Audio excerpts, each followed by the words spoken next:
പത്രോസ് എഴുതിയ 2-ാം ലേഖനം ദൈവത്തിന്റെ സത്യകൃപ എന്ന ഒരു തലക്കെട്ടിലാണ് നാം പഠിക്കുന്നത്. ഇന്ന് രാവിലെ നമ്മൾ പഠനം തുടരേണ്ടതിന് പത്രോസ് എഴുതിയ 2-ാം ലേഖനം 1-ാം അധ്യായത്തിന്റെ 1 മുതൽ 4 വരെയുള്ള വാക്യങ്ങൾ ഒരു പ്രാവശ്യം കൂടെ വായിക്കാം.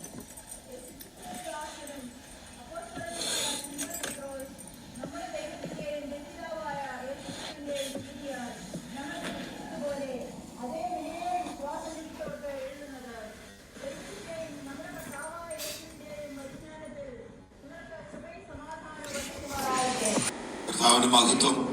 ഇന്നലെ രാത്രി നാം ധ്യാനിച്ച വിഷയം പ്രധാനമായും നാം പറഞ്ഞു നിർത്തിയപ്പോൾ ലൈക്ക് പ്രഷ്യസ് ഫെയ്ത്ത്, പത്രോസ് പറയുന്നു, ഞങ്ങൾക്ക് ലഭിച്ചതുപോലെയുള്ള അതേ വിശ്വാസമാണ് ചിതറിപ്പാർക്കുന്നവരായ നിങ്ങൾക്കും ലഭിച്ചിരിക്കുന്നത്. ആമേൻ. അതിനകത്ത് ഒരു വ്യത്യാസവുമില്ല. പത്രോസിന് ലഭിച്ച ആ വിശ്വാസം കൊണ്ട് പത്രോസിന്റെ ശുശ്രൂഷയിലും ജീവിതത്തിലും എന്തെല്ലാം നടന്നു, ആ സാധ്യതകളൊക്കെ അതുപോലെ വിശ്വസിക്കുന്ന എല്ലാവർക്കും ഉണ്ടെന്നാണ് നാം പറഞ്ഞത്. ആമേൻ. ഈ ചിതറി പാർക്കുന്നവർ, എല്ലാം നഷ്ടപ്പെട്ട് പാർക്കുന്നവർ, പലയിടങ്ങളിൽ പാർക്കുന്നവർ, അവർക്ക് ന്യായമായും തോന്നുന്ന ഒരു മാനസികാവസ്ഥയുണ്ട്. അപ്പോൾ പത്രോസ് പറയുന്നത്, ഞങ്ങളെയും തുല്യ സമ്പന്നരാക്കുന്ന, ഒരേ സ്റ്റാറ്റസിൽ കൊണ്ട് നിർത്തുന്ന ഏക സംഗതിയുടെ പേര് നമുക്ക് ലഭിച്ചിരിക്കുന്ന വിശ്വാസം ഒന്നാണ്. ആമേൻ. വിഷയത്തിൽ ഒരു വ്യത്യാസവുമില്ല. എത്ര വലിയ പാസ്റ്റർ ആണെങ്കിലും, എത്ര എളിയ വിശ്വാസിയാണെങ്കിലും, 4 തലമുറയുടെ പാരമ്പര്യം പറയാൻ കഴിയുന്ന കേരളത്തിലെ പെന്തക്കോസ്തുകാരനാണെങ്കിലും, കഴിഞ്ഞയാഴ്ച നോർത്ത് ഇന്ത്യയിലെ ഒരു കുഗ്രാമത്തിൽ നിന്ന് യേശു ക്രിസ്തുവിന്റെ രക്ഷയിലേക്ക് വന്നവനാണെങ്കിലും ഒരു കാര്യത്തിൽ തുല്യതയുണ്ട്. അത് യേശു നമുക്ക് തന്നിരിക്കുന്ന വിശ്വാസമാണ്. എല്ലാവർക്കും തന്നിരിക്കുന്നു. 2, ആ ഫെയ്ത്ത് പ്രഷ്യസ് ആകാൻ കാരണം, ഒരു കാരണവശാലും നമ്മളല്ല അതിന്റെ കാരണം. നമ്മളല്ല. ആ ഫെയ്ത്ത് പ്രഷ്യസ് ആകാൻ കാരണം ആ ഫെയ്ത്ത് തന്നവൻ പ്രഷ്യസ് ആണ്. ആമേൻ. അവനെ പോലെ വലിയവൻ ഒരുവനില്ല, അവനെ പോലെ ഉന്നതൻ ഒരുവനില്ല, അവന് തുല്യം വെക്കാൻ ആരുമില്ല, അവനോട് തുലനം ചെയ്യാൻ ആരുമില്ല. അവൻ ഏറ്റവും വിലയേറിയവനും അവൻ ഏറ്റവും ഉന്നതനുമായതുകൊണ്ട് അവൻ നമുക്ക് തന്ന വിശ്വാസം it is A precious faith. അത് വിലയേറിയ വിശ്വാസം. 3, അത് വിലയേറിയ വിശ്വാസമാകാനുള്ള പ്രധാനപ്പെട്ട കാരണം ദ ഒബ്ജക്റ്റ് ഓഫ് ഫെയ്ത്ത്. ഇന്നലെ ഞാൻ പറഞ്ഞു, നമ്മൾ അനുദിന ജീവിതത്തിൽ where faith breaks life breaks. ഇന്നലെ ഞാൻ ഒരു സ്റ്റേറ്റ്മെന്റ് പറഞ്ഞു, where faith breaks life breaks. Faith ഇല്ല നമുക്ക് ഇരിക്കാൻ പറ്റത്തില്ല, ജീവിക്കാൻ പറ്റത്തില്ല. രാവിലെ വണ്ടിയിൽ കയറുമ്പോൾ വാഹനത്തെ ഒരു ഫെയ്ത്ത് വേണം. രാവിലെ ഇവിടെ വരുമ്പോൾ ഇത് പൊട്ടി താഴോട്ട് വീഴത്തില്ലെന്നൊരു ഫെയ്ത്ത് വേണം. ഈ ബെഞ്ചിൽ ഇരിക്കുമ്പോൾ ഇത് പൊട്ടത്തില്ലെന്നൊരു ഫെയ്ത്ത് വേണം. നമ്മുടെ കൂടെ പാർക്കുന്ന നമ്മുടെ ഭർത്താവിനോടും ഭാര്യയോടും നമുക്കൊരു ഫെയ്ത്ത് വേണം. മറ്റുള്ളവരുമായുള്ള റിലേഷൻഷിപ്പിൽ നമുക്കൊരു ഫെയ്ത്ത് വേണം. ഫെയ്ത്ത് ഇല്ലാതെ നമുക്ക് ജീവിക്കാൻ പറ്റത്തില്ല. Where faith breaks life breaks. Faith ഇല്ലാതെ ജീവിക്കാൻ പറ്റത്തില്ല. എന്നാൽ സാധാരണ വിശ്വാസവും ക്രിസ്തു വിശ്വാസവും തമ്മിലുള്ള ഏറ്റവും പ്രധാനപ്പെട്ട സംഗതി എന്ന് പറയുന്നത്, വേറെ ഏത് വിശ്വാസത്തിനും പരിധിയുണ്ട്, പരിമിതിയുണ്ട്. എന്നാൽ നമ്മുടെ ഒബ്ജക്റ്റ് ഓഫ് ഫെയ്ത്ത് യേശു കർത്താവാണ്. അവന് പരിധിയില്ല, അവന് പരിമിതിയില്ല, അവന് ലിമിറ്റേഷൻ ഇല്ല. ഈ വിശ്വാസം വിലയേറിയതാകുന്നതിന്റെ പ്രധാനപ്പെട്ട കാരണം the object of our faith, നമ്മുടെ വിശ്വാസത്തിന്റെ ഒബ്ജക്റ്റ്, കേന്ദ്രബിന്ദു മാറാത്തവനായ നമ്മുടെ കർത്താവാണ്. മാറാത്തവനായ കർത്താവ്. അതാണ് ഇന്നലെ പറഞ്ഞത്. ഈ ഫെയ്ത്ത് ചെയ്യുന്ന 4 സംഗതികളുണ്ട്. ഒന്ന് സൂചിപ്പിച്ചിട്ട് നമുക്ക് അടുത്ത ഭാഗത്തേക്ക് പോകാം. What does this faith do to us? Number 1, it is a saving faith. അത് നമ്മെ രക്ഷിച്ച വിശ്വാസം. Number 2, it is a securing faith. രക്ഷ നഷ്ടപ്പെടുകയായിരുന്നൊന്നും അല്ല ഇവിടെ പറയാൻ പോകുന്നത്. എന്നാൽ രക്ഷിച്ചവനെ കാത്തു പരിപാലിക്കാൻ അവന് കഴിയും. Securing faith. Number 3, it is a sanctifying faith. നാം രക്ഷിക്കപ്പെട്ട നാൾ മുതൽ കർത്താവിന്റെ തിരുസന്നിധിയിൽ നമ്മളെ കാഴ്ചവെക്കുന്നത് വരെ നമ്മളിൽ ശുദ്ധീകരണത്തിന്റെ പ്രവൃത്തി ചെയ്ത് നമ്മളെ നിത്യതയിൽ കൊണ്ടെത്തിക്കുന്ന വിശ്വാസമാണിത്. Sanctifying faith. Number 4, it is a supplying faith. താഴെ നമ്മൾ പഠിക്കാൻ പോവുകയാ. നമ്മുടെ ജീവനും നമ്മുടെ ഭക്തിക്കും ആധാരമായത് എല്ലാം തരുന്ന വിശ്വാസം. ഹല്ലേലൂയ. 4 കാര്യങ്ങൾ പറഞ്ഞ എന്തൊക്കെയാണ്? It is a saving faith. Number 2, it is a securing faith. Number 3, it is sanctifying faith. Number 4, it is a supplying faith. അത് മതി, അതിന്റെ വിശദീകരണം ഇപ്പോൾ പറയുന്നില്ല, അതിന് സമയമെടുക്കുന്നില്ല. രണ്ടാമത്തെ വാക്യം നാം വായിക്കുന്നത് ദൈവത്തിന്റെ, നമ്മുടെ കർത്താവായ യേശു ക്രിസ്തുവിന്റെ പരിജ്ഞാനത്തിൽ നിങ്ങൾക്ക് കൃപയും സമാധാനവും വർദ്ധിക്കുമാറാകട്ടെ. വളരെ പ്രധാനപ്പെട്ട ഒരു വാക്യമാണ്. ബൈബിൾ സ്റ്റഡി ആയതുകൊണ്ട് നമ്മൾ ശാന്തമായിട്ട് പഠിക്കുകയാണ്. വളരെ പ്രധാനപ്പെട്ട ഒരു വാക്യമാണ്. ഞാൻ ഇന്നലെ ഓർപ്പിച്ചല്ലോ, പാസ്തോറോസിന്റെ ലേഖനം യൂണിവേഴ്സൽ ലെറ്ററാണ്. ഏതൊരു കാലത്തുമുള്ള സഭയോടുള്ള പ്രബോധനമാണ്. ഇവിടെ പറയുന്നത് you need to have a knowledge. ദൈവത്തെ കുറിച്ചുള്ള ഒരു പരിജ്ഞാനം വേണം. അങ്ങനെ പരാമർശിച്ചു. എന്തിനാണ് ഈ പരിജ്ഞാനം? കൃപയും സമാധാനവും നിങ്ങളിൽ വർദ്ധിക്കണം. എന്ത് വേണം? കൃപയും സമാധാനവും വർദ്ധിക്കണം. ആ വർദ്ധനവനെന്ന് ഉപയോഗിച്ചിരിക്കുന്ന പദം, മൂലപദം ഇൻക്രീസ് അല്ല. എന്റെ കയ്യില് വെള്ളമുണ്ട്, 1 ounce വെള്ളം കൂടെ ഒഴിച്ചാൽ അത് ഇൻക്രീസ് ആകും. എന്നാൽ ഇത് മൾട്ടിപ്ലൈ ആകണമെങ്കിൽ ഈ കപ്പിലുള്ള അത്രയും വെള്ളം വേറൊരു കപ്പിൽ ഒഴിക്കണം, അല്ല അത്രയും കൂടെ എമൗണ്ട് വരണം. വേദപുസ്തകത്തിൽ ഇവിടെ പറഞ്ഞിരുന്നത് കൃപയും സമാധാനവും അല്പം കൂടട്ടെന്നല്ല, ഇപ്പോഴുള്ള കൃപയും സമാധാനവും ഇരട്ടിയാകാൻ ഏക മാർഗമേ ഉള്ളൂ. ദൈവത്തെ കുറിച്ചുള്ള പരിജ്ഞാനം വർദ്ധിക്കണം. ഒരു ഇൻഡിവിജ്വൽ കമ്മിറ്റ്മെന്റ് ആണ്. നമ്മുടെ സഭയെ പറ്റിയൊക്കെ പറയുമ്പോ നമ്മുടെ ആത്മീക ജീവിതത്തിന് വർധന ഉണ്ടാകുന്നത് സഭയിൽ വരുന്നു, ദൈവത്തെ ആരാധിക്കുന്നു, ദൈവജനമായിട്ടുള്ള കൂട്ടായ്മ ഉണ്ടാകുന്നു. അതുണ്ടാകുമ്പോൾ നമ്മുടെ ആത്മീക ജീവിതത്തിന് തീർച്ചയായും വർധനവ് ഉണ്ടാകുന്നു, അല്ലെങ്കിൽ നമുക്കൊരു ബലം ഉണ്ടാകും. ഒരുവിധം ദൈവസഭയും പ്രാർത്ഥനയും ഇഷ്ടമുള്ളവർക്ക് ഒരു ദിവസം പ്രാർത്ഥന മുടങ്ങിപ്പോ ഒരു ഇച്ചിരി പ്രയാസം തോന്നില്ലേ? അയ്യോ ഇന്നലെ കൂടാൻ പറ്റിയില്ല. അത് 2 ദിവസമായാൽ കുറച്ചുകൂടെ പ്രയാസമാണ്. ഇനി ഒരാഴ്ച ഒരു പ്രാർത്ഥനയ്ക്ക് വരാതെ ഒന്ന് കിടന്നു നോക്കട്ടെ. സത്യം പറഞ്ഞ ശ്വാസം മുട്ടലുണ്ടാവും. ശരിയാണോ? അല്ല, അതിന് വില കൊടുക്കുന്നവരെ പറ്റിയാ പറഞ്ഞേ. ശരിയാ അല്ലേ? തീർച്ചയായിട്ടും ശരി. അപ്പോ അത് തീർച്ചയായിട്ടും ചോദിച്ചാൽ എന്തോ നമ്മളും വീട്ടിൽ ഇരുന്ന് പ്രാർത്ഥിച്ചാൽ നടക്കത്തില്ല, കൈകൊട്ടിയാൽ നടക്കത്തില്ല എന്നൊക്കെ ചോദിക്കാം.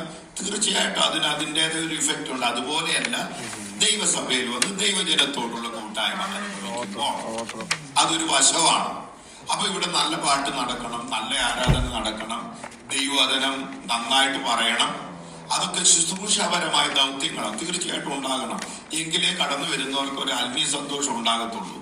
ഇതെല്ലാം ഒരു ഭാഗത്ത് ശരിയായിരിക്കുമ്പോൾ തന്നെ ഈ പറഞ്ഞ വാക്യത്തിന്റെ അർത്ഥം എന്നിലും നിന്നിലും കൃപയും സമാധാനവും വർദ്ധിക്കുന്ന ഒരു ഇൻഡിവിജ്വൽ കമ്മിറ്റ്മെന്റ് എന്ന് പറഞ്ഞാൽ ഞാൻ കർത്താവിനെയും ദൈവത്തെയും കുറിച്ചുള്ള പരിജ്ഞാനത്തിൽ വർദ്ധിക്കുമ്പോഴാണ് എന്റെ ജീവിതത്തിൽ കൃപയും സമാധാനവും വർദ്ധിക്കുന്നത്. മനസ്സിലായോ? നമുക്ക് ആ വാക്യം ഒന്ന് ധ്യാനിക്കാം. നിങ്ങൾ കുറിക്കുവാണെങ്കിൽ എഴുതിക്കോ, this is an all important knowledge എന്നാണ് എഴുതിയിരിക്കുന്നത്. It's an all important knowledge. ഇതിനേക്കാൾ വലിയൊരു അറിവില്ല. 2 വാക്കുകളാണ് പറയുന്നത്, ഗ്രേസ് ആൻഡ് പീസ്. പുതിയ നിയമത്തിൽ അനേക ഇടങ്ങളിലുള്ള ഒരു കോമ്പിനേഷൻ ആണിത്. ഇൻസപ്പറബിൾ ആയ 2 വാക്കുകളല്ല, ഇന്റർചേഞ്ചബിൾ ആയ 2 വാക്കുകളല്ല, 2 പ്രധാനപ്പെട്ട യൂണിറ്റുകളെയാണ് അവിടെ കൺജക്ട് ചെയ്തിരിക്കുന്നത്, അവിടെ ഒരുമിച്ച് കൊണ്ടുവന്നിരിക്കുന്നത്. അപ്പോൾ ഗ്രേസും പീസും പുതിയ നിയമത്തില് എപ്പോഴും ഒരുമിച്ച് ഉപയോഗിക്കുന്ന വാക്കുകളാണ്. എന്നാൽ ഈ വാക്കിന്റെ അർത്ഥം മനസ്സിലാക്കാൻ നമ്മൾ 1-2 മിനിറ്റ് എടുത്ത് ഒരു ചെറിയ പഠനം നടത്തുകയാണ്. അവിടെ ഒരു ഗ്രീക്ക് പദമുണ്ട്. കഴിഞ്ഞ വർഷം നമ്മൾ കൊലോസ്യ ലേഖനം പഠിച്ചപ്പോൾ Christ the hope of glory എന്ന വിഷയം പഠിച്ചപ്പോൾ ഞാൻ ഈ വാക്ക് പറഞ്ഞു. പുതിയ നിയമത്തില് ഉള്ള ഒരു പ്രധാനപ്പെട്ട ഒരു കൺജക്ഷനാണ് ഗ്രീക്ക് പദം എപ്പി എന്ന പദം. EPI, എപ്പി എന്ന് പറയും. എൻ എന്ന വേറൊരു പദവുമുണ്ട്. എൻ എന്ന് പറഞ്ഞാൽ അകത്ത്, ഇൻസൈഡ്. എപ്പി എന്ന് പറഞ്ഞാൽ മുകളിൽ. പക്ഷേ ഓവർ. അപ്പൊ ഈ എപ്പിയുടെ ഒരു പ്രത്യേകതയാണ് ഗ്രീക്ക് പല വാക്കിന്റെ ഒരു പ്രത്യേകത, അതിനോട് ചേർന്ന് വന്നിരിക്കുന്ന വാക്കുമായിട്ട് ഇതിന് അർത്ഥവ്യത്യാസം വരും. ഇത്ര മനസ്സിലായോ? മനസ്സിലായെന്നാണ്, മനസ്സിലായില്ലെന്നാണ്. ഇപ്പൊ അത് കഴിഞ്ഞേച്ച് ഉപയോഗിക്കുന്ന വാക്കനുസരിച്ച് ഈ വാക്കിന്റെ അർത്ഥം അത് മനസ്സിലായോ? അപ്പോ പരിശുദ്ധാത്മാവിനെ പറ്റി പറയുകയാണെങ്കിൽ എപ്പി, അവന്റെ ആത്മാവിനെ നമ്മുടെ മുകളിൽ അവൻ പകർന്നു, ഇല്ലേ? അവരെല്ലാവരും കൂടിയിരുന്നവരുടെ മേൽ എന്ത് വന്നു? പരിശുദ്ധാത്മാവ് വന്നു. അതേ പരിശുദ്ധാത്മാവിനെ പറ്റി പറയുകയാണ്, നിങ്ങളുടെ അകത്തവൻ വസിക്കുന്നു. മനസ്സിലായോ? അപ്പൊ ഇവിടെ പറയുന്നത്, ഇവിടെ ഒരു വാക്കുണ്ട്, ഒന്ന് വേണമെങ്കിൽ എഴുതിയാൽ ഞാൻ സിമ്പിൾ ആയിട്ട് പറഞ്ഞുതരാം. EPI എന്ന വാക്ക് ഇട്ടിട്ട് ഒരു ഹൈഫൻ എഴുതണം. രണ്ടാമത്തെ വാക്ക് നോസിസ് ആണ്, GNOSIS. ഇതൊരു ഇമ്പോർട്ടന്റ് വാക്കാണ്, അതുകൊണ്ട് ഞാൻ നിങ്ങളോട് പറയുന്നത്. എന്നാൽ ഇവിടെ എപ്പി എന്ന വാക്ക് ഉപയോഗിക്കുമ്പോൾ അതിന്റെ അർത്ഥം ഓവർ എന്നല്ല, ടുവേർഡ് എന്നാ. പറഞ്ഞാട്ടെ, ടുവേർഡ്. അപ്പൊ ഞാനിവിടെ നിൽക്കുകയാണ്, നിങ്ങൾ എല്ലാവരും നോക്കുക. ഞാനിവിടെ നിൽക്കി എഴുതിയിട്ട് ഞാനിവിടെ നിൽക്കുകയാണ്. എന്റെ ഇടത് വശത്ത് ലൈറ്റ് ഉണ്ട്. എന്നാൽ ഞാൻ പറയുകയാണ്, I'm turning toward the light. ഞാൻ ആ ലൈറ്റിലേക്ക് തിരിയുകയാണ്. മനസ്സിലായോ? Turning toward the light. അല്ലെങ്കിൽ പറയുകയാണ്, I'm turning to the direction of the light. ആ ലൈറ്റിന്റെ ഡിറക്ഷനിലേക്ക് ഞാൻ തിരിയുകയാണ്. ഇനി ശ്രദ്ധിച്ച് കേൾക്കണം ഈ വാക്യത്തിന്റെ അർത്ഥം മനസ്സിലാക്കാൻ. ഇവിടെ അപ്പോസ്തലനായ പത്രോസ് പറയുകയാണ്, പ്രിയരെ, നമുക്ക് പിടിച്ചു നിൽക്കാൻ രണ്ട് കാര്യങ്ങൾ ജീവിതത്തിൽ വേണം. ഒന്ന് ദൈവത്തിന്റെ കൃപ വേണം, രണ്ട് ദൈവത്തിന്റെ സമാധാനം വേണം. സ്വതന്ത്രം പറഞ്ഞു, ഇതില്ലാതെ പിടിച്ചിരിക്കാൻ പറ്റത്തില്ല. സമാധാനമില്ലാത്തവന് ജീവിക്കാൻ പറ്റത്തില്ല, ഉറങ്ങാൻ പറ്റത്തില്ല, എഴുന്നേറ്റ് നിൽക്കാൻ പറ്റത്തില്ല, ഒരു കാര്യത്തിൽ ഇടപെടാൻ പറ്റത്തില്ല. അവന്റെ ജീവിതം ഓൾമോസ്റ്റ് തകർന്നു പോകും. എന്നാൽ എല്ലാ തകർച്ചയുടെയും മധ്യത്തിൽ പിടിച്ചു നിൽക്കുന്നത് ദൈവം തരുന്ന സമാധാനം കൊണ്ടാണ്. ദൈവം തരുന്ന അപ്പൊ രണ്ട് കാര്യമില്ലാതെ നമുക്ക് ജീവിതത്തിൽ പിടിച്ചു നിൽക്കാൻ പറ്റത്തില്ല. ഒന്നിന്റെ പേര് ദൈവത്തിന്റെ കൃപയാണ്, രണ്ടിന്റെ പേര് ദൈവത്തിന്റെ സമാധാനമാണ്. ഇനി ഒരു ആശയം പറയാം. ഇവിടെ ഉപയോഗിച്ചിരിക്കുന്ന ഈ വാക്കിന്റെ അർത്ഥം പറയാം. ഞാൻ പറഞ്ഞല്ലേ, എപ്പോഴും പറഞ്ഞു വിടുതലായി എന്നും പറഞ്ഞു പോയി തലയുടെ മോളിൽ കൂടെ പോയ ദൈവജനത്തിന്റെ അർത്ഥം നമുക്ക് മനസ്സിലാവത്തില്ല. വളരെ ശക്തമായ ഒരു ഭാഷ. ഇവിടെ അപ്പോസ്തലനായ പത്രോസ്, ഒരു പഠിപ്പും ഇല്ലാത്ത മനുഷ്യനെ പരിശുദ്ധാത്മാവ് ജ്ഞാനം കൊടുത്ത് എഴുതിച്ചിരിക്കുകയാണ്. കൃപയെ സമാധാനം വർദ്ധിക്കാനുള്ള കാരണം ഇൻഡിവിജ്വലായി ഓരോ ദൈവവൈദ്യനും ദൈവത്തിങ്കിലേക്ക് തിരിയുമ്പോൾ, യേശുവിലേക്ക് തിരിയുമ്പോൾ, അവനെ കൂടുതൽ മനസ്സിലാക്കുമ്പോൾ, അവനെ കൂടുതൽ ധ്യാനിക്കുമ്പോൾ, അവനെ കൂടുതൽ പഠിക്കുമ്പോൾ, എന്റെ ദൈവത്തെയും എന്റെ യേശുവിനെയും അധികം ഞാൻ ഗ്രഹിക്കുമ്പോൾ അതിനൊരു ബൈ പ്രൊഡക്റ്റ് ഉണ്ടാവുകയാണ്. എന്നിലെ കൃപ വർദ്ധിക്കുകയാണ്, എന്നിലെ സമാധാനം വർദ്ധിക്കുക. ഹല്ലേലൂയ. അപ്പൊ നമുക്ക് ന്യായമായിട്ട് ചോദിക്കാം, ഇങ്ങനെയൊക്കെയുള്ള പ്രാർത്ഥനകളിൽ എന്ത് സംഭവിക്കുന്നു? ഇവിടെ പെട്ടെന്നൊരു ഭയങ്കര ദൈവശക്തത ഇങ്ങോട്ട് വന്ന് ഇവിടെ വീൽചെയറിലിരിക്കുന്ന ആള് ചാടി എഴുന്നേറ്റ് നൃത്തം ചെയ്യുന്നതൊക്കെ ഈ 2 ആഴ്ച നടക്കും, എനിക്കറിയത്തില്ല. അങ്ങനെ ദൈവം ചെയ്താൽ സന്തോഷമില്ലേ ആന്റി? നമുക്ക് ആഗ്രഹമുണ്ട്. അതുപോലെ കണ്ണഞ്ചിപ്പിക്കുന്നൊന്നും നടന്നില്ലെങ്കിലും രാവിലെ വൈകിട്ടും വന്ന് യേശുവിനെ കുറിച്ച് കേൾക്കുമ്പോ, ദൈവത്തെ കുറിച്ച് കേൾക്കുമ്പോ, കിട്ടുന്ന സമയം ദിവസരിന്ന് പ്രാർത്ഥിക്കുമ്പോ, ഈ വചനം വായിക്കുമ്പോ എന്റെയും നിന്റെ ഹൃദയത്തിലെ കൃപ വളരും, സമാധാനം വളരും. ഇവിടെ ഒച്ചപ്പാടും ബഹളവും ഒന്നും നടന്നില്ലെങ്കിലും നാളെ ഞാനൊരു വെല്ലുവിളിയെ നേരിടുമ്പോൾ വിറച്ചു പോകാതെ നിൽക്കുന്നത് ഈ കൃപ തലമേലുള്ളത് കൊണ്ട്, ഈ സമാധാനം അകത്തുള്ളത് കൊണ്ട്. ഈ ഭയങ്കര പോരിന്റെ നടുക്കാണ് നമ്മൾ നിൽക്കുന്നത്, ഭയങ്കര പോരിന്റെ മുന്നിലാണ് നിൽക്കുന്നത്. ഇതെല്ലാം ഒരു നിമിഷം കൊണ്ട് നീങ്ങിപ്പോകുമെന്ന്, മാഞ്ഞു പോകുമെന്ന് ഒരു ഗ്യാരണ്ടി ഇല്ല. എന്നാൽ ഒരു ഗ്യാരണ്ടി എനിക്കുണ്ട്, യേശുവിനോട് അടുക്കും തോറും, ഈ ദൈവത്തോട് അടുക്കും തോറും, ഈ വചനത്തോട് അടുക്കും തോറും എന്റെ മേൽ വ്യാപരിക്കുന്ന ഒരു കൃപയുണ്ട്, എന്റെ അകത്ത് വ്യാപരിക്കുന്ന ഒരു സമാധാനമുണ്ട്. അതുകൊണ്ടാ പിടിച്ചു നിൽക്കുന്നത്. മനസ്സിലായോ? ഒരു സീക്രട്ടും ഇല്ല, വേറെ ഒരു സീക്രട്ടും ഇല്ല. പാസ്റ്റർ പ്രസംഗിക്കുന്നത് ഇതിനൊരു എക്സ്ക്യൂസ് അല്ല. ഇവിടെ തീപ്പൊരി പാട്ട് പാടുന്നതിന് ഒരു എക്സ്ക്യൂസ് അല്ല. വീട്ടിൽ ഭാര്യ പ്രാർത്ഥിക്കുമെന്ന് പറയുന്നത് ഇതിനൊരു എക്സ്ക്യൂസ് അല്ല. ഹല്ലേലൂയ. അയലോക്കക്കാർ ഉപവസിക്കുമെന്ന് പറയുന്നത് ഇതിനൊരു എക്സ്ക്യൂസ് അല്ല. എന്നിലെ കൃപയും എന്നിലെ സമാധാനവും വർദ്ധിക്കണമെങ്കിൽ വേറെ ആരെയും കുറ്റം പറയണ്ട, വേറെ ആരെയും കമ്പയർ ചെയ്യണ്ട. ഇതുകൊണ്ടൊന്നും ഒരു ഗുണവും ഉണ്ടാകത്തില്ല. എന്നിലെ കൃപയും എന്നിലെ സമാധാനം വർദ്ധിക്കണമെങ്കിൽ ഞാൻ യേശുവിലേക്ക് തിരിയണം, ഞാൻ വചനത്തിലേക്ക് തിരിയണം, ഞാൻ ദൈവത്തിലേക്ക് തിരിയണം. ഞാൻ ഇങ്ങനെ എന്നെ ധ്യാനിക്കുകയാണ്. ഇന്നലെ ഞാൻ പറഞ്ഞു, എല്ലാം വിട്ട് ചെതറിപ്പോയവർ ദൗത്യം ഒരു മറന്നില്ല. പോയ വഴിക്കും കയറി ഇറങ്ങി എല്ലാവരോടും സുവിശേഷം പറഞ്ഞെന്നോ ഈ പുസ്തകം എന്നോട് പറയുന്നത്.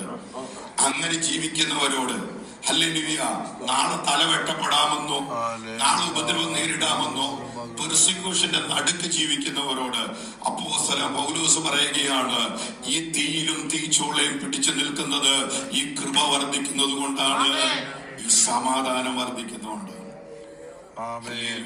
സോ അത് മൾട്ടിപ്ലൈ ചെയ്യട്ടെ.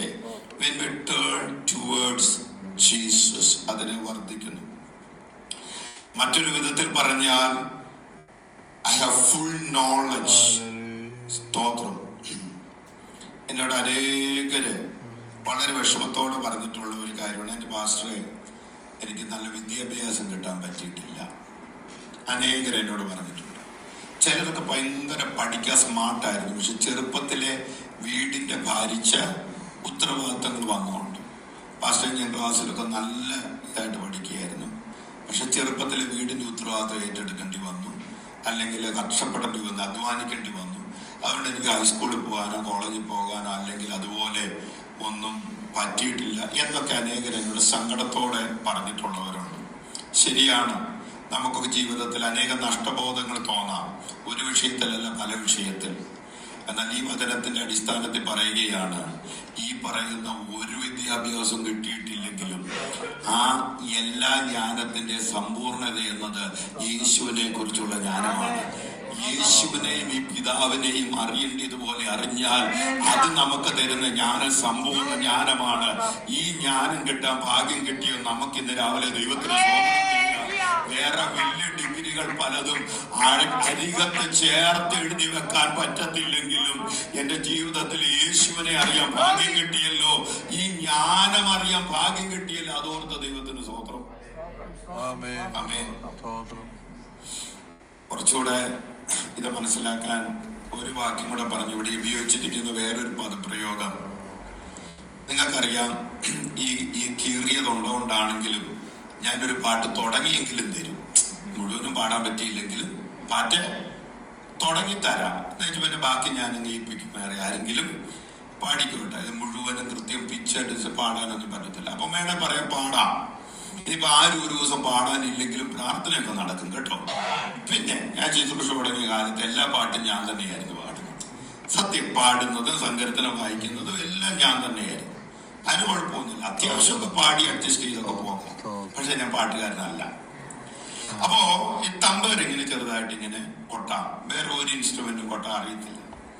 എന്ന് എന്റെ മോള് പിയാനോ പഠിപ്പിക്കാൻ വിട്ടപ്പോ ബോസ്റ്റൺ സ്കൂൾ ഓഫ് മ്യൂസിക്കിൽ നിന്ന് പഠിച്ച ഒരാളാണ് അവളെ പിയാനോ പഠിപ്പിച്ചത്. അപ്പൊ ഞാൻ അവിടെ പോയിരിക്കും. ഈ 1 മണിക്കൂർ ക്ലാസ് കിട്ടുമ്പോൾ നടക്കുമ്പോൾ ഞാനൊരു ബുക്കൊക്കെ പഠിച്ച എന്റെ കളിസ്റ്റഡിലേക്ക് എന്തെങ്കിലും ഓരോന്നും വളരെ സ്പെസിഫിക് ആയിട്ട് അയാൾ പിന്നെയും പറഞ്ഞു ഇങ്ങനെ പാട, ഇങ്ങനെ വായിക്കുക, ഇങ്ങനെ പാട, ഇങ്ങനെ വായിക്കുക. അപ്പൊ ആ നോളജിനെ പറ്റി ഞാൻ പറയുന്നത്, ഞാൻ മൂളിപ്പാട്ട് പാടുന്നതും അദ്ദേഹം പഠിപ്പിക്കുന്നതും തമ്മിലുള്ള വ്യത്യാസം, ഒന്നിനെ വിളിക്കുന്നവർ അമച്വർ എന്നും രണ്ടാമത്തെ വിളിക്കുന്നവർ പ്രൊഫഷണൽ എന്നുമാണ്. മനസ്സിലായോ?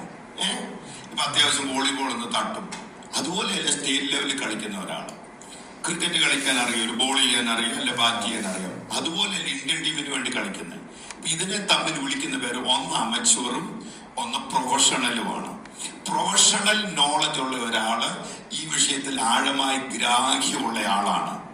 ഇവിടെ ഉപയോഗിച്ചിരിക്കുന്ന വചനത്തിന്റെ അർത്ഥം എന്നാണ് ചോദിച്ചാൽ, എനിക്ക് യേശുവിനെ പറ്റി ഒരു അമച്വർ അണ്ടർസ്റ്റാൻഡിങ് അല്ല, ആരോ പറഞ്ഞത് എന്റെ കാതിൽ കേട്ടെന്നല്ല, അയലോക്കക്കാരൻ പറഞ്ഞത് ഞാൻ കേട്ടെന്നല്ല, യേശുവിനെ അറിഞ്ഞ നാൾ മുതൽ എനിക്ക് അവനെ അടുത്തറിയാം, എനിക്ക് അവനെ ആഴത്തിൽ അറിയാം. ഹല്ലേലൂയ, ഒരു ദൈവത്തിന് സ്തോത്രം പറഞ്ഞേ.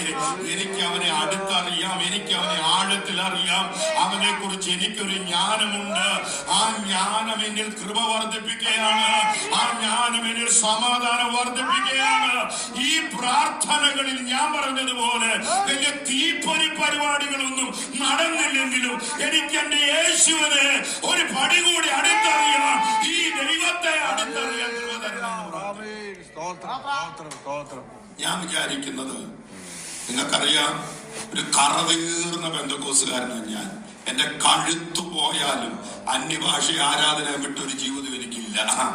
ആമേൻ. ഞാനൊരു കറതീർന്ന പെന്തക്കോസ്തുകാരനാ. ആരാധന നല്ല തകൃതിയായി ആത്മനിറവിലും അന്യഭാഷയിലും ദൈവശക്തിയിലും നടക്കണമെന്ന് വിശ്വസിക്കുന്നയാളാ. പക്ഷെ ഒരു കാര്യം പറയാ, ഒരിടത്ത് പാട്ടും പിന്നെ ഒരു കൊട്ടും ഒരു താളോ ഒരു മേളോ അന്നേരം കാണുന്ന ഒരു ഞെരിപ്പും ഒരു എരിപ്പും കൊണ്ട് പോയിട്ട് ആത്മീയ ജീവിതം ശൂന്യമായി പോകരുത്. വ്യക്തിഗതമായി ദൈവത്തിന്റെ വചനം പഠിക്കാനും അത് ധ്യാനിക്കാനും ക്രിസ്തുവിൽ വളരാനും അവനെ കുറിച്ചുള്ള ജ്ഞാനം വർദ്ധിക്കാനും അകത്തെ കൃപ വർദ്ധിക്കാനും സമാധാനം വർദ്ധിക്കാനും ദൈവങ്ങൾക്ക് കഴിയും. അങ്ങനെ ഒരു സോളിഡ് ചർച്ചിനെ തൊടാനൊന്നും പിശാചിന് പറ്റത്തില്ല. ദൈവവചനത്തിൽ ഉറച്ചു നിൽക്കുന്ന ഒരു ദൈവ വൈതലിനെ, അവന്റെ ആത്മീക ജീവിതത്തെ, ഒരു സഭയെ, ഒരു ശുശ്രൂഷയെ ഒന്നും തൊടാൻ പിശാചിന് പറ്റത്തില്ല. നമ്മുടെ അടിസ്ഥാനം ദൈവത്തിന്റെ വചനമാണ്. Praise the Lord. വർദ്ധനവ് നമ്മുടെ ഈ യോബിന്റെ സ്നേഹിതരെ പറ്റി കഴിഞ്ഞ ദിവസം നമ്മൾ പഠിച്ചായിരുന്നല്ലോ. അതിലെ ഈ ഫെയ്ത്തിനെ പറ്റി പറയുന്നത് നമുക്ക് ഫിലോസഫിക്കലായിട്ട് അതിനെ മനസ്സിലാക്കാം. എത്രയോ ഹിന്ദുക്കൾ ബൈബിളിൽ റിസർച്ച് നടത്തി ഡോക്ടറേറ്റ് കിട്ടിയിട്ടുള്ളവരുണ്ട്, എത്രയോ ഹിന്ദുക്കൾ ഇല്ലേ. അപ്പം സോഫാർ വന്ന ഫിലോസഫിക്കലായിട്ട് യോബ് 11:7 ഫിലോസഫിക്കലായിട്ട് നമുക്ക് വിശ്വാസത്തെ ഒന്ന് ഇല്ലേ, ഒരു വാക്യം അതിനകത്ത് ഒന്ന് വായിച്ച് ഞാനൊന്ന് നോക്കിയായിരുന്നു, റൊമാൻസ് തെറ്റല്ലേ എന്ന ആഗ്രഹം. യോബ് 11:7.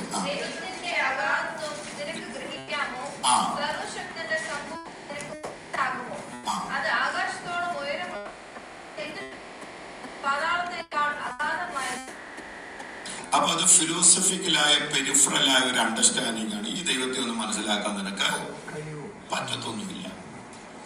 ഇനി ഒരു ഹിന്ദു ഫിലോസഫി എന്ന് പറയാം, അതൊന്ന് ഫിലോസഫിക്കൽ അണ്ടർസ്റ്റാൻഡിംഗ് ആണ്. ഇതൊന്നും നമ്മുടെ തലയുടെ മുകളിലുള്ള ഒരു സംഗതിയാണ്. രണ്ടൊരു മിസ്റ്റിക്കൽ അണ്ടർസ്റ്റാൻഡിങ്. മിസ്റ്റിക്കൽ അണ്ടർസ്റ്റാൻഡിങ് യാഥാർത്ഥ്യമായിട്ട് ഹിന്ദു ഫിലോസഫിയുടെ ഒരു പ്രത്യേകത അതാണ്. അഹം ബ്രഹ്മാസ്മി, you are me, I am you, thou art me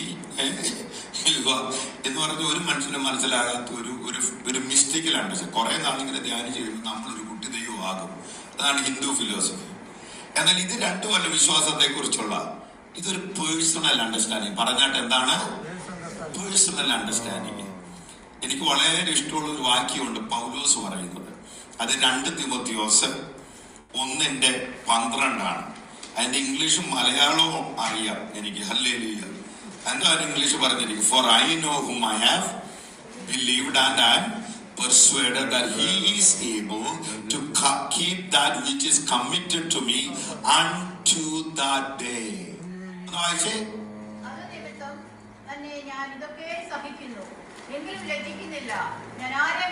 അതിനൊന്ന് നിർത്തി വായിച്ചേ. ഞാൻ ആരെ വിശ്വസിച്ചിരിക്കുന്നു എന്ന് എനിക്കറിയാം. ഇന്ന് രാത്രി എത്ര പേർക്ക് ധൈര്യത്തോടെ പറയാൻ പറ്റും? ഞാൻ ആരെ വിശ്വസിച്ചിരിക്കുന്നെന്ന് എനിക്ക് നന്നായിട്ട് അറിയാം. ഇന്ന് രാവിലെ ഇവിടെ ഇരിക്കുന്ന ദൈവജനത്തിന് ആ ഉറപ്പ് വേണം. ആരെങ്കിലും പറയുന്ന കഥയല്ല എന്റെ ജീവിതത്തിന്റെ അടിസ്ഥാനം. ഞാൻ ആരെ വിശ്വസിച്ചിരിക്കുന്നുവെന്ന് എനിക്ക് നന്നായിട്ട് അറിയാം. അതാണ് എപ്പിനോസിസ്, അതാണ് പരിജ്ഞാനം.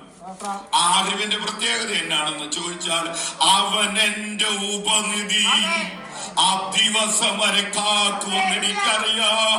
ഇന്ന് നടത്തുന്നവൻ എന്നെ നടത്തിക്കൊണ്ടിരിക്കും. ഒരു ദിവസം എനിക്ക് വേണ്ടി ജീവൻ വെച്ചവന് മുമ്പിൽ ഞാൻ ചെന്ന് നിൽക്കും. ആ ദിനം വരെ അവൻ എന്നെ നടത്തുമെന്ന് എനിക്ക് നന്നായിട്ട് അറിയാം.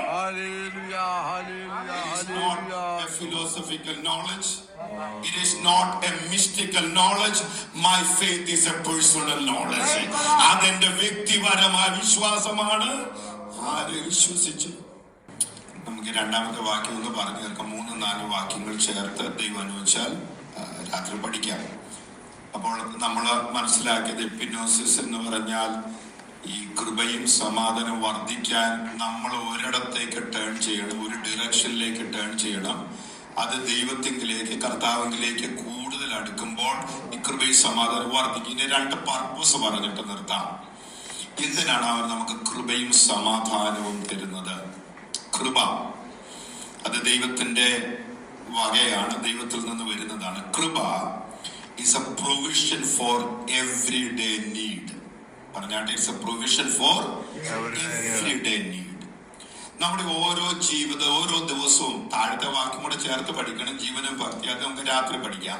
എന്നാൽ കൃപ എന്ന് പറയുന്നത് നമ്മുടെ എവരിഡേ നീഡ്. വേറൊരു വിധത്തിൽ പറഞ്ഞാൽ അവർ എക്സ്റ്റേണൽ ലൈഫ്. എന്താണ് ഞങ്ങൾക്ക് എന്തെങ്കിലും ചെയ്യണമെങ്കിൽ അത് ടെക്നിക്കലി കംപ്ലീറ്റ്ലി അങ്ങനെയാണെന്നല്ലോ മനസ്സിലാക്കാൻ വേണ്ടി ഞാൻ പറയാം.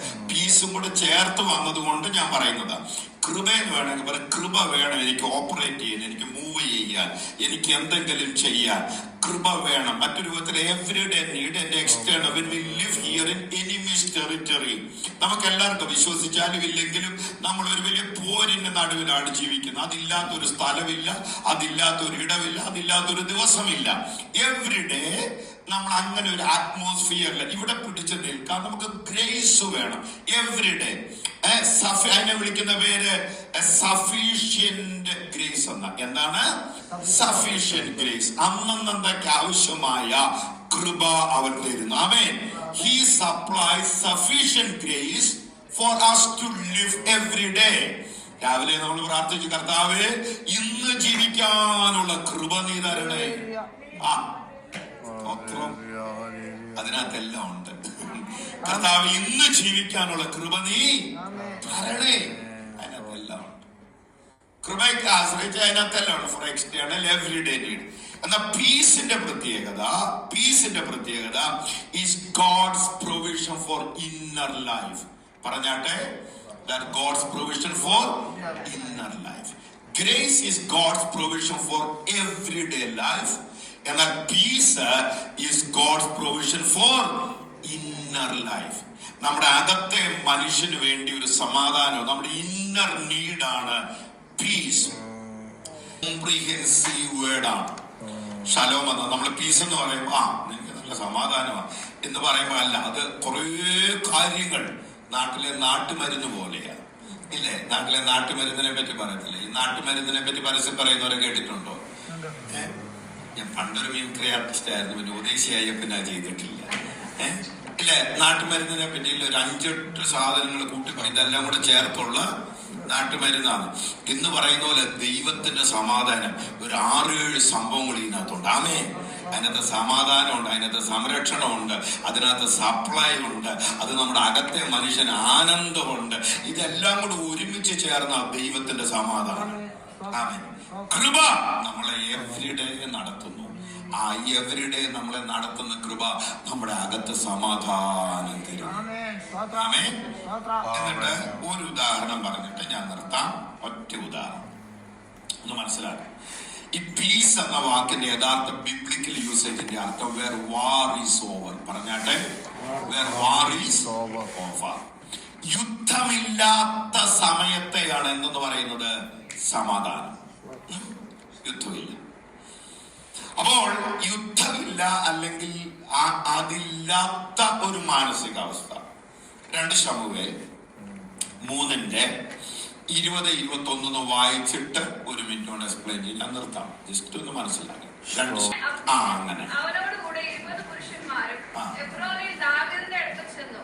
ദാവീദ് അബ്നേരിനെ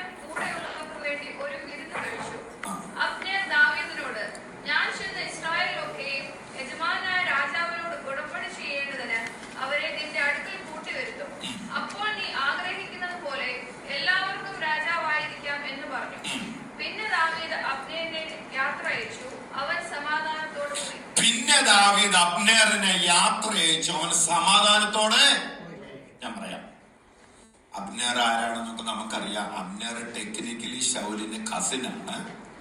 അപ്പൊ ശൗല് ഇസ്രായേൽ ആദ്യത്തെ രാജാവാണ്. ഭയങ്കര ബോംബും പ്ലഷറും പവറും ഒക്കെ ഉണ്ടായിരുന്നു. ഭയങ്കര പുള്ളിയായിരുന്നു. അപ്പൊ ശൗല് തന്റെ കസിനെ തന്നെ അവന്റെ കമാൻഡർ ഇൻ ചീഫ് ആക്കി.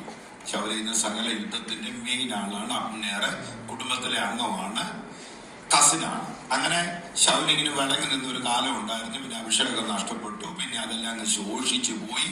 ആ കിങ്ഡം തന്നെ ശോഷിച്ചു പോയി. ഇതെല്ലാം കഴിഞ്ഞപ്പോ അപ്പം അബ്നേറിന്റെ നല്ല പ്രായത്തിൽ ദാവീദിനോട് യുദ്ധം ചെയ്തതല്ലേ, ദാവീദിനെ എതിർത്തവനാണ്. അതെല്ലാം കഴിഞ്ഞ് ദാവീദിനെ രാജാവായിട്ട് അഭിഷേകം ചെയ്ത്, ഞാൻ ആ സ്റ്റോറി ലോങ് സ്റ്റോറി ഷോർട്ടായിട്ട് പറയും. ഇപ്പം അബ്നേറിന് ഒരു മനമാറ്റമൊക്കെ വന്ന ഒരു കൂട്ടം പാർട്ടികളെല്ലാം ആയിട്ട് ദാവീദിന്റെ അടുത്തോട്ട് വരികയാണ്. ദാവീദ് ഇവനെ കണ്ടേച്ച് അവര് പറഞ്ഞ കാര്യങ്ങളൊക്കെ ദാവീദിന് ബോധിച്ചേച്ച് ഇവിടെ ഇങ്ങനെയാ പറയുന്നത്. തിരിച്ചു പോയപ്പം ഒരു കാലത്ത് ഇതെല്ലാം ശൗലിനുണ്ടായി, ഇതെല്ലാം ഉണ്ടായിരുന്നു. അന്നത്തെ അബ്നേറിന്റെ ആറ്റിറ്റ്യൂഡ് ഇപ്പോഴത്തെ ആറ്റിറ്റ്യൂഡ് തമ്മിൽ മാറി. ഇവര് തമ്മിൽ ഒരു കാലത്ത് ടെക്നിക്കലി പറഞ്ഞ ശത്രുതയായിരുന്നു. എന്നാൽ അബ്നേർ ഒരു കൂട്ടം ആൾക്കാർ ദാവീദിനടുത്തെല്ലാം വന്നേച്ച് ദാവീദിനെ രാജ്യത്തൊക്കെ അംഗീകരിച്ചു കഴിഞ്ഞപ്പോൾ ദാവീദ് അവനെ തിരിച്ചു വിടുന്നത് സമാധാനത്തോടെയാണ്. മറ്റൊരു വിധത്തിൽ നോ മോർ വാർ. ഞാൻ പറഞ്ഞാൽ മനസ്സിലായി. ഒരിക്കൽ വാർ നടത്തിയതാണ്. ഒരിക്കലത്തെ ആറ്റിറ്റ്യൂഡ് ഇങ്ങനെയായിരുന്നു. Now that I've come, there is no more war. അതുകൊണ്ടാണ് അവൻ എങ്ങനെയാ തിരിച്ചു പോയത്, വന്ന പോലെയാണ് തിരിച്ചു പോയത്. നമ്മൾ പറയാം ഞാൻ ടെൻഷനോടെയാ പോയത്, ഇപ്പൊ എന്റെ ടെൻഷൻ എല്ലാം മാറി. അല്ലെങ്കിൽ ഞാൻ ആശങ്കയോടെ പോയത്, ഇപ്പൊ എനിക്കൊരു സമാധാനം ഉണ്ട്.